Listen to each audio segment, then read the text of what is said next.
গ্রামের মুয়াজ্জিন ইমামতি করে, হেতে এনে বইয়া বইয়া ওই সরমনার হুজুরের বিরুদ্ধে লেখে, আমিরে জামাতের বিরুদ্ধে লেখে, তারেক জিয়ার বিরুদ্ধে লেখে, এরকম আসেনি? তো তুমি মসজিদের মুয়াজ্জিন, তোমারে কইছিনি হেগরে লিয়ে টেনশন করতা? আমরা বরং আগামী নির্বাচনে তাদেরকে ভোট দিব যারা ভারতের দালালি করবে না, দেশের জন্য কাজ করবে, ইনসাফ ভিত্তিক রাষ্ট্র পরিচালনা করবে। আমরা তাদের বাক্সে ভোট দিতে চাই। সাংবাদিকতা মানে টাকার কাছে বিক্রি হওয়া না। সাংবাদিকতা মানে জাতিকে উস্কে দেওয়া না, মিথ্যা কথা প্রচার করা নয়, বরং প্রত্যেকটা মিথ্যা প্রচারের জন্য আল্লাহর আদালতে তাদেরকে জবাবদিহিতা করতে হবে। প্রশ্ন আসছে, ইসলামী আন্দোলন ও জামাতের মাঝে সংকট কি নিয়ে? আসন ভাগাভাগি না ভিন্ন কিছু? দেখেন, একটা কথা বলি, এটা হলো ছোট মুখে বড় বড় কথা বলা উচিত না। ওরা হইল দেশের বড় বড় দলের সর্বোচ্চ নেতা, কথা ঠিক নেই? তারা কখনো দেশের কল্যাণে একসাথে বসবে, কখনো একজন আরেকজনের সমালোচনা করবে গঠনমূলক। এটাই তো রাজনীতি। নাকি রাজনীতি শুধু আপনার আমি ফেরেশতা কমো, একদল আরেক দলের কোনোদিন ফেরেশতা বলবে না। তবে আমি একটা কথা বলি, সেটা হলো আমার একটা বক্তব্যের কারণে যেন রাষ্ট্রের কোনো ক্ষতি না হয়, আমার একটা ফেসবুক পোস্টের কারণে, বক্তব্যের কারণে যেন ঐক্যের মধ্যে কি না হয়, ফাটল না ধরে। এই জিনিসটা আমাদেরকে খেয়াল রাখতে হবে। গ্রামের মুয়াজ্জিন ইমামতি করে, হেতে এনে বইয়া বইয়া ওই সরমনার হুজুরের বিরুদ্ধে লেখে, আমিরে জামাতের বিরুদ্ধে লেখে, তারেক জিয়ার বিরুদ্ধে লেখে, এরকম আসেনি? তো তুমি মসজিদের মুয়াজ্জিন, তোমারে কইছিনি হেগরে লিয়ে টেনশন করতা? রাজনীতিতে বাগাবাগি হবে, দ্বন্দ্ব হবে, আমি আপনার বিরুদ্ধে অভিযোগ করব, আপনি আমার বিরুদ্ধে কি করবেন, গঠনমূলক অভিযোগ করবেন। আমি বেশি চাইবো, আপনারা কম দিতে চাইবো। এটা হলো মুরব্বীদের ব্যাপার, তারা সিদ্ধান্ত নেবেন কি করবেন না করবেন, কিন্তু আমাদের ঝগড়া করে কোনো লাভ আছে নি? আচ্ছা, আপনাদের কাছে একটা প্রশ্ন করি, গতকালকে আমিরে জামাত ডাক্তার শফিকুর রহমান এবং আমাদের তারেক জিয়া দুইজনে কোলাকুলি করছে নাকি করে নাই? কথা কয় না তো। কোলাকুলি কি হালকাভাবে করছে না একজন আরেকজনের সাবদা ধরে রাখছে? আপনি দেখেন তো কত সেকেন্ড ধরে রাখছে একজন আরেকজনকে। তো এই যে ধৈর্য রাখছে, এটার মধ্যে ভালোবাসা আছে না? ভালোবাসা আছে। আমিরে জামাত আর চরমনার পিসাবরা যখন একসাথে হয়, কোলাকুলি করে নাকি করে না? এটা তো তাদের ব্যাপার। আমি মোল্লা নাজিম তাদেরকে নিয়ে কথা বলতে যাব কেন? দেশ কিভাবে পরিচালিত হবে, নেতারা কি ভূমিকা নিবেন। যেমন আমিরে জামাত গতকালকে একটা ইঙ্গিত দিয়ে দিছেন যে আমাদের মধ্যে আলাপ আলোচনা হয়েছে, দেশটাকে যেন আমরা সবাই মিলে এগিয়ে নিতে পারি, একথা বলছেন। এটা তো ওনাদের ব্যাপার। ওনারা চরমনার পিসাব আর আমিরে জামাত তারা বুঝবেন কে কয়টা সিট নিয়ে নির্বাচন করবে। এগুলা নিয়ে আমাদের লেখালেখির কোনো দরকার আছে নি? আমরা বরং আগামী নির্বাচনে তাদেরকে ভোট দিব যারা ভারতের দালালি করবে না, দেশের জন্য কাজ করবে, ইনসাফ ভিত্তিক রাষ্ট্র পরিচালনা করবে। আমরা তাদের বাক্সে ভোট দিতে চাই, কিন্তু ফিতনা ছড়াইতে আমরা চাই না। আমরা নেগেটিভ কথা বলবো না, আমরা পজিটিভ বলবো। ওনারা বড় নেতা, ওনাদের সিদ্ধান্ত ওনারা রাষ্ট্রের ব্যাপারে নেবে। আলহামদুলিল্লাহ, আমি বলি বাংলাদেশের রাজনীতিতে ঐক্যের প্রতীক ছিলেন বেগম খালেদা জিয়া। তার মতো জানাজা আর হইছেনি পৃথিবীতে? বিশ্ব মিডিয়া একটা রিপোর্ট করছে, আপনি ঢুকলে দেখবেন ইউটিউবে। তারা বলছেন পৃথিবীতে যেই কয়টা শ্রেষ্ঠ জানাজা হয়েছে পৃথিবী জোড়া, তার মধ্যে খালেদা জিয়ারটাও একটা। আপনার যে আমি মরলে আপনি মরলে এত লোক আপনি আশা করেন নাকি?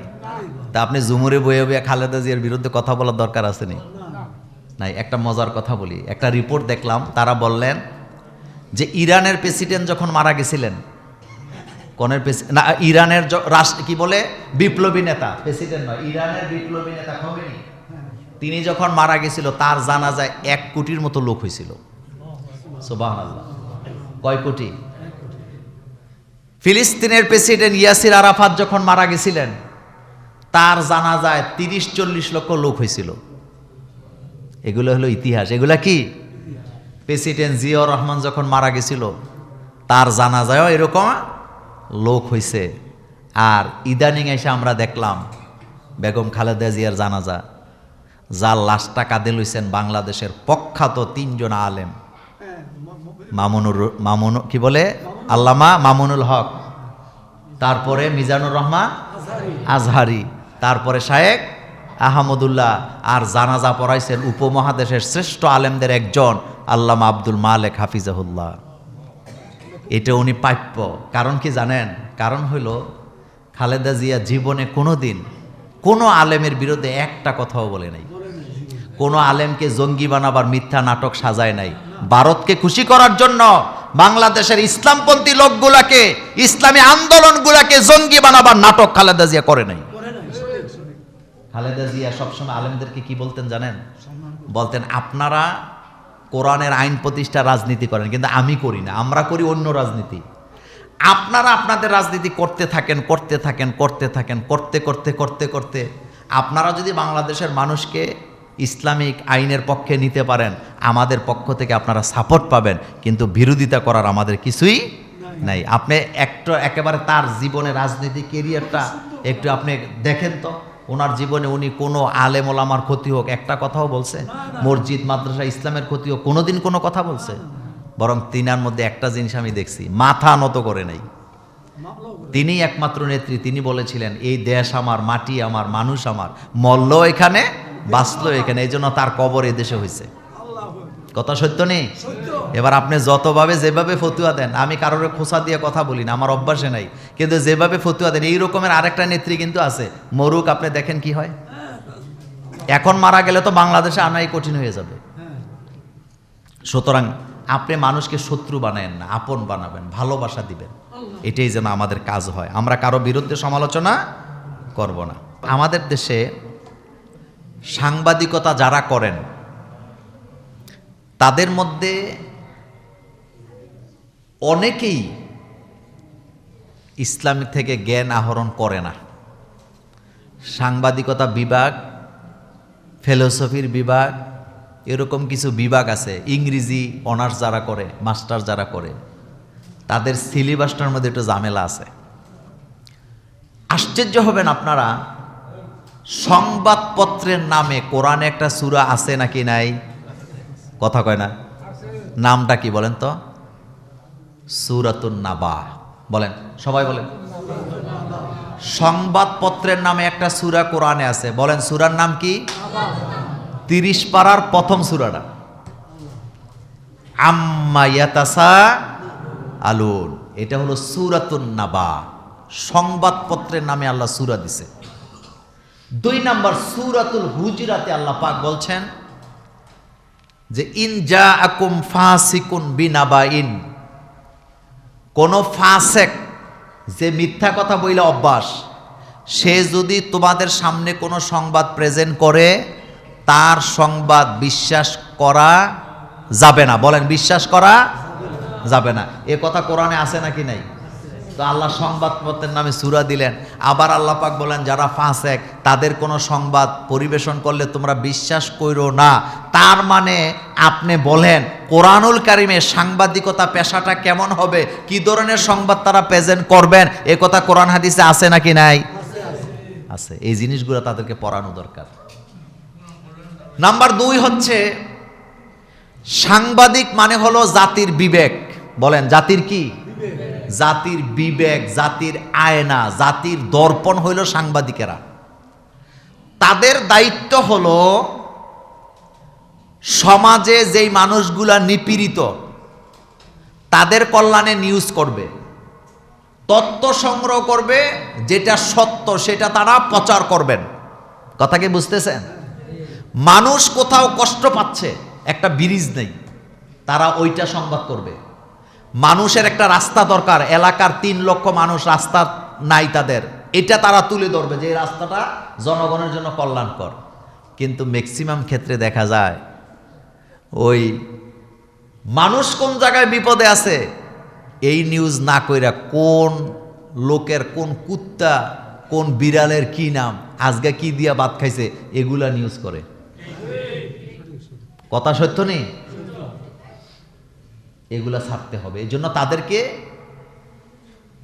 তালিম তরবিয়ত দেওয়া দরকার, সাংবাদিকতা কিভাবে করতে হয়। সাংবাদিকতা মানে টাকার কাছে বিক্রি হওয়া না। সাংবাদিকতা মানে জাতিকে উস্কে দেওয়া না। মিথ্যা কথা প্রচার করা নয়, বরং প্রত্যেকটা মিথ্যা প্রচারের জন্য আল্লাহর আদালতে তাদেরকে জবাবদেহিতা করতে হবে, তারা বাঁচতে পারবে না। এই জন্য যারা ক্ষমতায় থাকে তাদের প্রচারটা একটু বেশি করে, কারণ আমাদের দেশে করতে তারা বাধ্য, না করলে টিভি চ্যানেল কি হয়ে যায়। আর আমাদের দেশে যারা ক্ষমতায় থাকে তারা তাদের প্রশংসা শুনতে পছন্দ করে। এখন যারা আছে তারা বোধহয় করে না, নাকি ভবিষ্যতে যারা আসবে তারাও পছন্দ করবে। এটাই সিস্টেম, প্রশংসা শুনতে কে না ভালোবাসে। এই যে আমি আপনাদের খতিব, আপনারা আমার খালি প্রশংসা করবেন, আমার কাছে খালি মজাই লাগবে। কিন্তু আপনারা আমার ভুল ধরেন, আপনারা আমার ভুলটা ধরাইয়া দেন, তখন আমার চেহারাটা কি হয়ে যায়, কালো হয়ে যায়। এইরকম মন মানসিকতা হইলে হবে না। তো সাংবাদিক হলো জাতির দর্পণ, বলেন শব্দটা কি বললাম, আয়না। তারা দেখায় দিবে জাতি কোন জায়গায় বিপদ আছে, কোন পথে গেলে জাতির জন্য কল্যাণ হবে। কিন্তু আফসোস, এদেশে কিছু কিছু সাংবাদিক, কিছু কিছু পত্রিকা, কিছু কিছু মিডিয়া আছে, তারা বাংলাদেশের জনগণের কল্যাণের চাইতে বিভিন্ন দেশের গোলামি করতে বেশি ভালোবাসে। এ কথা সত্য নেই? তুমি নিউজ করবা শিক্ষা নিয়া, চিকিৎসা নিয়া, বস্ত্র নিয়া, বাসস্থান নিয়া, মানুষের দুর্দশা নিয়া, রাষ্ট্র কিভাবে এগিয়ে যাবে সেই পরামর্শমূলক তুমি নিউজ করবা। কিন্তু কারো দালালি করে একটা গোষ্ঠীকে তুমি জঙ্গি বানাবার চেষ্টা করবা, এই ধরনের পত্রিকা মুসলমানের জন্য কল্যাণকর হতে পারে না, রাষ্ট্রের জন্য কল্যাণকর হতে পারে না। সাংবাদিক মানি খারাপ, এ কথা বলার কোনো সুযোগ নাই। সাংবাদিকতা একটা পেশা, একটা গুরু দায়িত্ব, বিশাল দায়িত্ব এটা জাতি গঠনের। আল্লাহ যেন আমাদের এই দেশটাকে গোলামের জিনজির থেকে বেরিয়ে আসার তৌফিক দান করেন, আমরা বলি আমিন।